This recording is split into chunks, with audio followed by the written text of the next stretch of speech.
Lapad.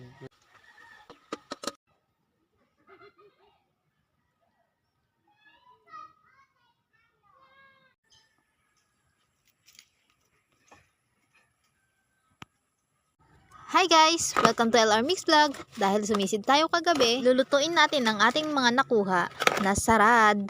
Pero bago tayo magsimula, huwag kalimutang mag-subscribe and hit the notification bell para lagi tayong updated pag may bago tayong mga video.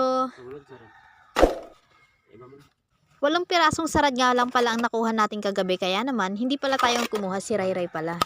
Walong piraso, kaya ayan. Yan ang ating lulutuin. At syempre, hindi rin pala tayo magluluto. Ako lang po pala magbibideo ngayong araw. So ayan guys, binasag niya na nga yung shell para makuha natin yung laman niya. Kailangan natin basagin yung shell kasi nga nakakasugat ito. Kaya naman kailangan natin magdoble ingat. Ganyan nga po pala talaga sila magtanggal dito ng laman ng sarad. Ayan. Pagkatapos nilang basagin yung buntot or yung pinakadulo niya, ayun. Wow. Nice. Laki. Taba. Taba.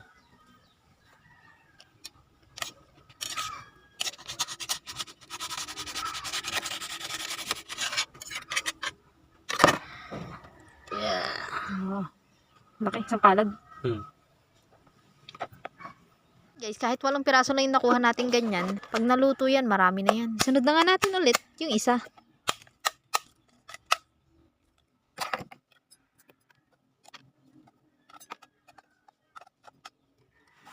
Kailangan pala talaga dito guys, mahaba yung kutsilyo natin kasi nga, delikado talaga yung shell niya, nakakasugat ito. Ayun. Ay, medyo mapayat. Pero okay lang yan, sarad pa rin yan. Makakain pa rin natin yan. Syempre, pagluto na. Alangan naman kainin natin ng hilaw, di ba? Pero kung tutuusin, malaki pa rin siya. Ayan, oh. Ito ulit yan. Ito ulit. Ayan. Crab. Butete. May ano. May itlog. Kaya naman pala mapayat yung sarad natin eh. May crab sa loob. May kahati pala siya sa pagkain niya.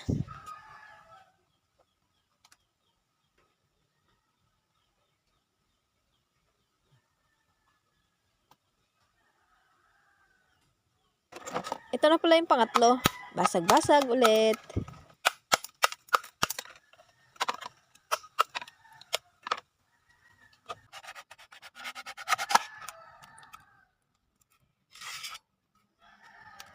Wow! Nice! Ang laki! Lapad.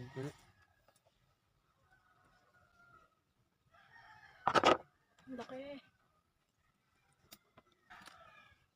Tatlo. Ayusin muna natin yung mga shell guys. Kasi nga, baka tayo naman yung masugat. Mahirap na. Ang tagal na yan. Hindi. Mga ano yan, laglag. Hanggang dito kasi yung ano. Hindi, sabi ko yung sarad matagal na yan. Matanda na yan. Sa tingin ko talaga guys, matagal na yung sarad. Kasi nga, kinapitan na siya ng mga tagimtim. Yung mga shell na maliliit na kumapit sa kanya, tagimtim yung tawag dito sa amin. Pero tingnan nyo naman yung laman. Wow! Nice!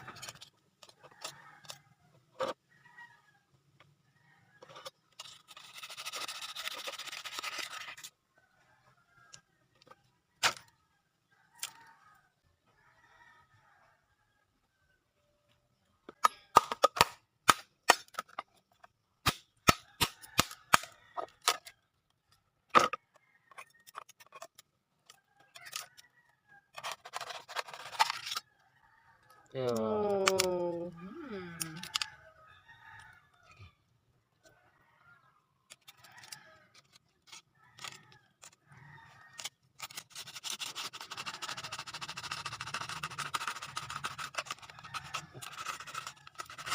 Wow.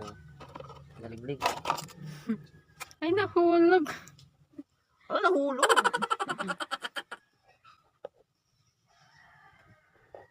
Wow.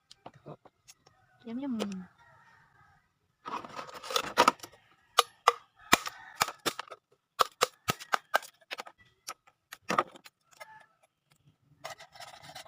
Sana. Yay. Pula-pula. Nakuros.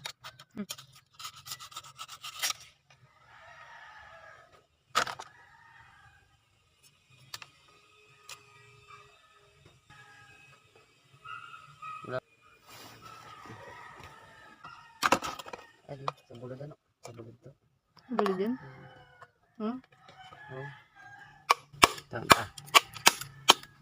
Ano bang difference sa bulid tsaka ano sarad? Okay ba? Oh, iba nga. Hmm. Hindi siya orange. Dito ko kunin yung ano. Yung ano lang. Hindi siya o kalahilera pero ano. O magkaiba. Ano? Oo nga. Da? Oo nga. Hindi siya katulad nun. Ano? Ibang kulay. Di yan pwede kainin? Pwede yung ano lang. Yung kinakapitan lang. Bakit? Nakakahilo daw. Ito lang. Ah, okay. Pag ganyanin lang.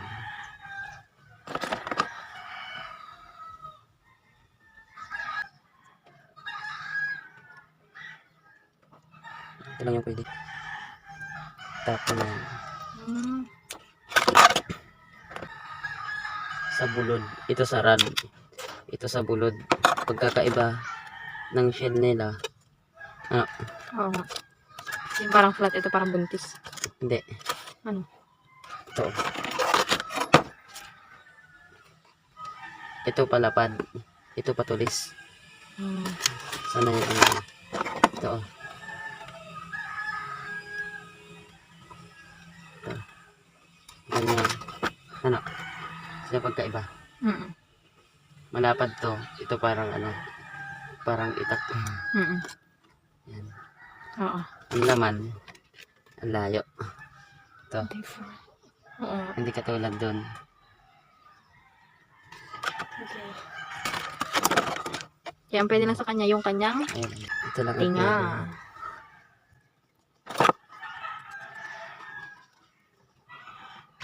Kung kukuha ka ng maraming ganito, itumbas ng isang ganito lang. Ito lang makukuha. Last.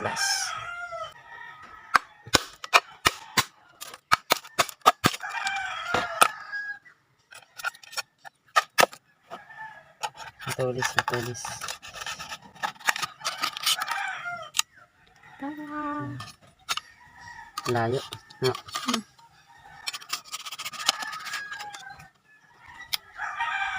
Wow!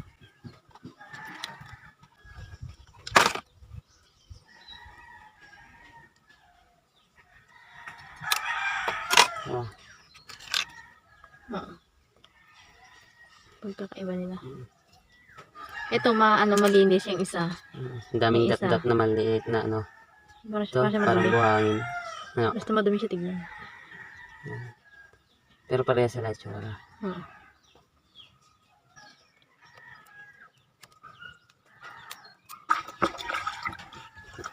Hindi pa tapos. Kukunin pa natin yung gilid niya. Itong orange. Orange ba to? Ano ba to? Oo, orange. Bakit tinatanggal yan?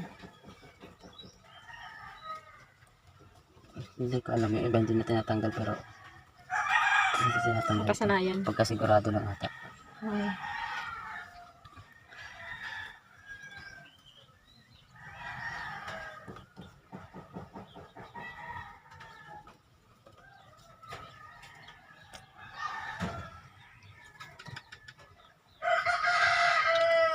Baka yan yung ano niya. Yung bituka niya. Hindi. Ito ka na sa gilid. Hasang. Nanay ko. Yan.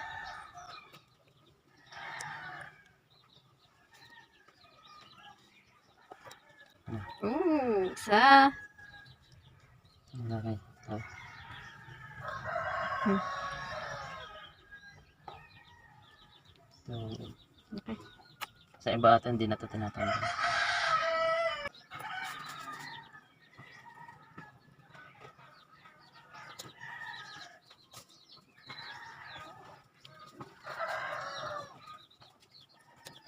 Dami niyang tubig, ano?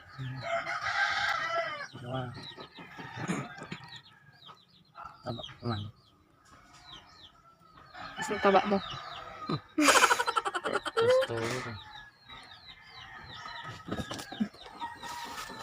So, ayan, si Ray ang nagtatrabaho ng ating sarad.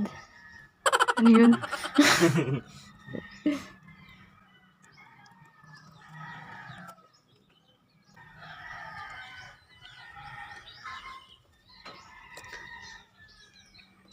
Papakita mo rin ba kung paano tutuin yan? Wow!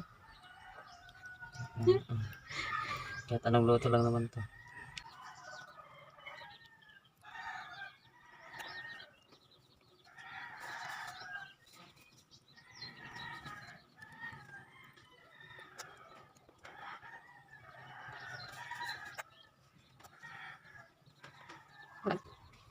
Ayun na, natanggal na yung kanyang mga orange.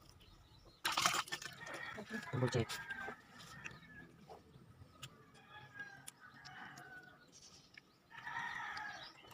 Sulo.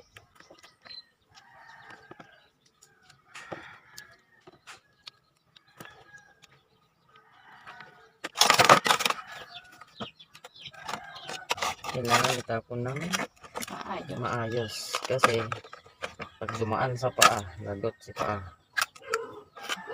Mawawala si paa. Apa. Apa yan?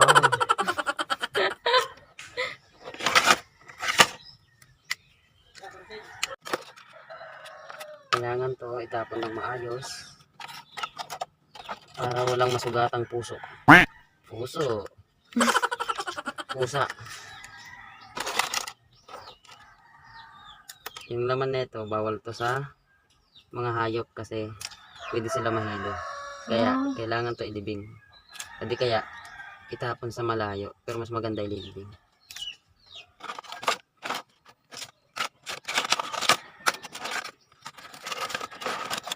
Pwede na yung plato. Apa.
Shoutout nga po pala kay Arnel Vlog SJDM ng Bulacan. Shoutout po sa mga taga Bulacan.